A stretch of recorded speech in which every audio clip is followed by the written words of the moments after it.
Hello everyone and welcome back to another pros and cons video. This time I'm going to be doing this on Deus Ex Mankind Divided. I've only really played 4 hours of this, but I've already gotten a good feel for the game. Can see basically all you can do, and I haven't gotten too far into the story yet.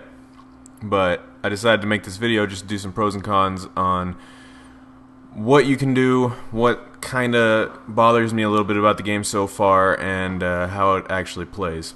So, without further ado, let's get started. We'll start off with the pros in this video. One of the few things that I've noticed, options for the dialogue, just like in the previous one where you can actually choose what you want to do and everything. So far, they haven't really mattered too much.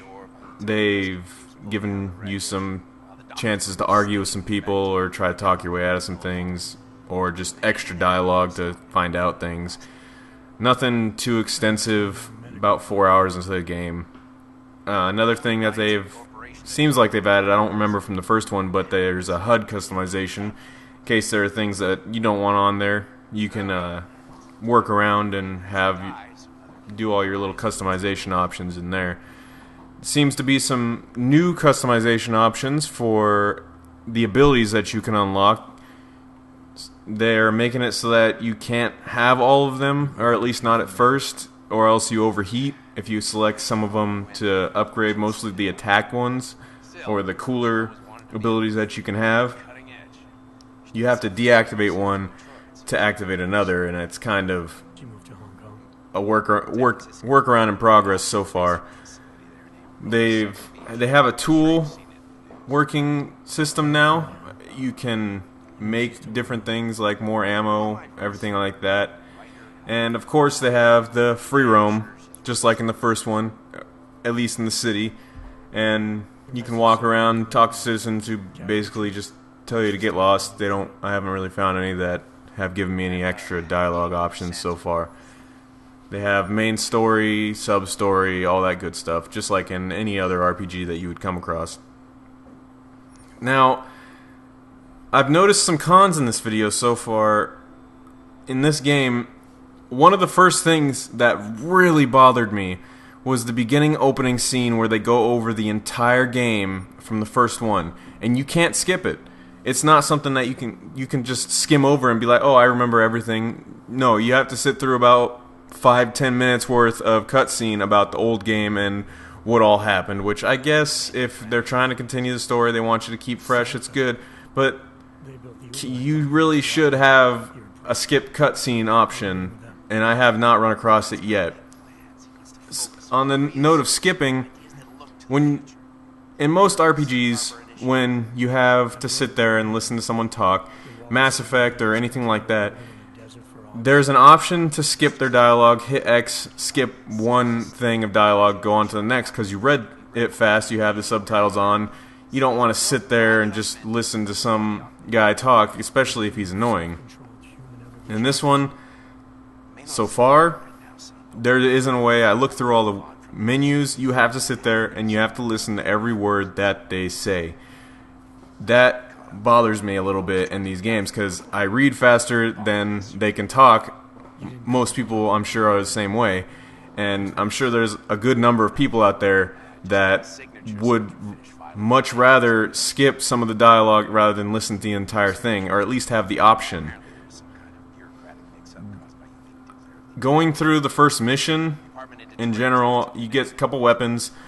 The tranquilizer gun is what I got first off because I want to go silent, and you can't really expect too much out of one of those, anything like that. But the regular pistol and the automatic rifles or anything like that are so dull sounding. It's not realistic at all. Like, take Battlefield for example. They actually recorded actual gunfire, explosions, all that stuff sound good. They make you get drawn into the game, and you're like, oh, I'm pumped up for this game because of all these explosions going around. I feel like a badass almost. In this game, it's so dull, it kind of just takes away from the game entirely. And on a side note to that, when all this gunfire is happening or anything like that, the voice volume or in general, the voice volume is too low for the game. You can still hear it, but it's good to have subtitles on, and the main characters seem to lack emotion in whatever they're saying, especially the main character. Just like in the first one, all this gunfire is happening, the guy has no emotion in his voice. He's just got that monotone voice that's so low and like, oh, I'm cool sort of thing going on. It's kind of takes away from the game. It doesn't draw you in. It's just like the first one. I know this is gonna sound kind of bad to say this in a review, but the graphics on the game almost look entirely similar to the first Deus Ex, and I honestly am kind of disappointed because I feel like it's been a good number of years and they should have at least worked on the faces because of how much they focus on them during talking. The lips don't sync up really to the words, and I mean, you can see the lines in the character's face where, you know, it's kind of edgy. It's nothing too big, obviously. If the game's good, graphics shouldn't matter too much. I'm not going to say it at all because, of course, they got to matter a little bit. It's a game. But that was just my opinion on that whole thing. It's kind of it's distracting, and it shouldn't be, to be honest. It's just, yeah.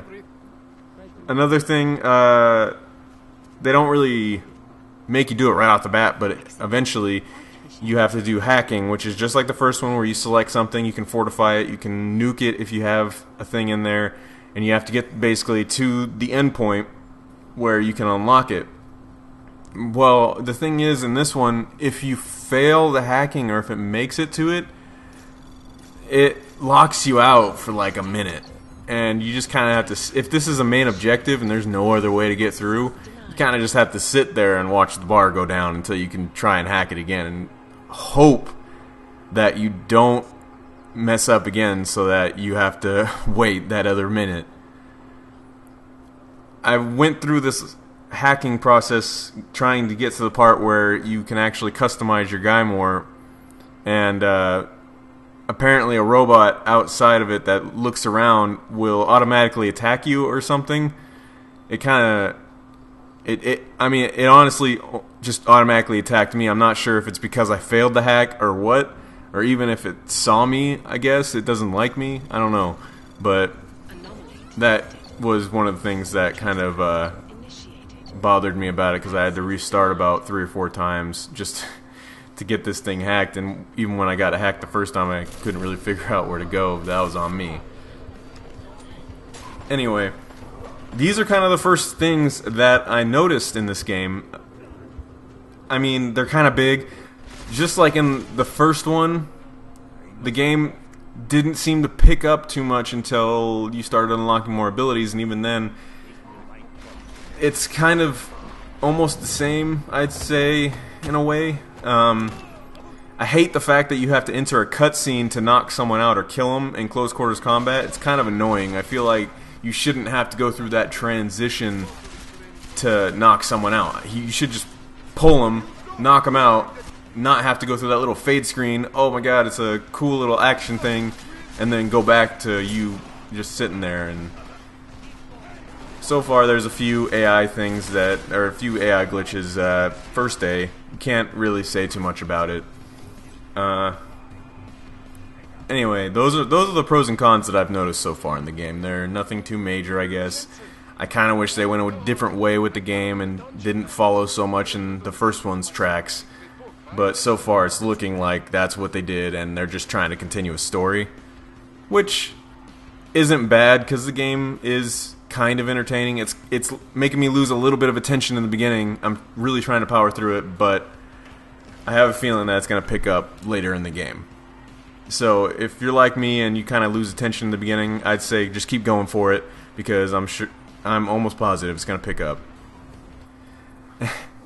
And one of the things that don't make sense to me in the game, one of the things, in the beginning you can make your guy shower, and these have nothing to do with the pros and cons, but you're a robot, you're almost fully robot, and you have to take a shower. I mean, come on.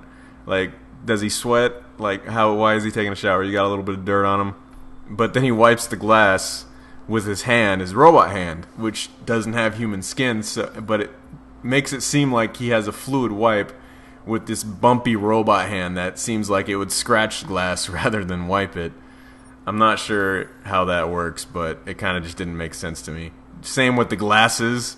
Like, why do you have these glasses if you have augmented eyes? What is the purpose? To look cool? It doesn't seem like there's a purpose for that unless that's the only way you can have a HUD. I don't know. I feel like that could be something that could be ingrained with the eyes. It doesn't seem like a point to have the glasses unless he's trying to hide his eyes from others, but you can tell he's a robot. I'm sure anyone who looks at this guy can tell he's a robot. And then another thing, his beard, it looks like it could cut glass. Like, why is his beard so pointy? Is he gonna be using that as a weapon in the game? It was just like this in the first one. It was just one of those things that you kind of look at and you're like, why? How? Does he have gel in it? I don't understand. But anyway, that's my opinion on the game so far. I feel like so far I'm kind of bored with it, but I really want to power through it. I really want to see how good this game is. I'm not speaking bad on it at all. I'm just saying some of the pros and cons that I've seen, and I've noticed a lot of cons in the beginning. And that's just what I wanted to point out to a lot of people that are interested in buying the game. I'd say so far, I think it probably is a good buy. So, if you're looking to waste some time, good game to buy. If you're looking for something that is fast-paced and action-packed, I'd say wait for Titanfall. I'm not sure. This one's a little slow, just like the first one, so maybe when you get more abilities, the speed will pick up, but so far it's a sneaking game, first person, which I really wish they would have just said, hey, fuck it, third person, all the way. But, oh well. So take what you will from this. I hope that it helped you a little bit when you're considering buying the game, or if you agree with my opinion, leave a comment below if you want. Share it, like it, do whatever. But hope you enjoyed this pros and con video, and hopefully I can get the next one out soon with Titanfall stress test. So hope to see you all then. Take care.